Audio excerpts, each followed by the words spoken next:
limit x tends to pi by 2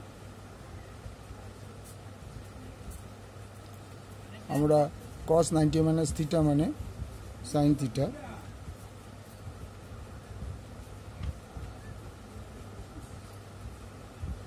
cos x by pi by 2 minus x মানে 2 দিয়ে আমরা এটাকে divide করে দিলাম into 2 তাহলে আমি যদি 2 দিয়ে এটাকে গুণ করি তাহলে এটা কেটে পাই হয় এখানে 2x হয়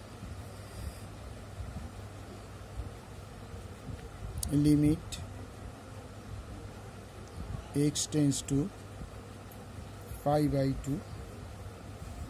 তাহলে cos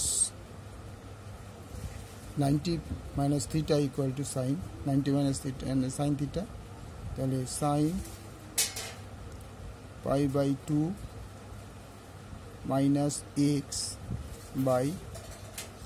pi by 2 minus x into 1 by 2 তাহলে sin theta by sin theta by theta তার आंसर হবে 2 তার आंसर হবে 1 equal to 1 into 1 by 2 answer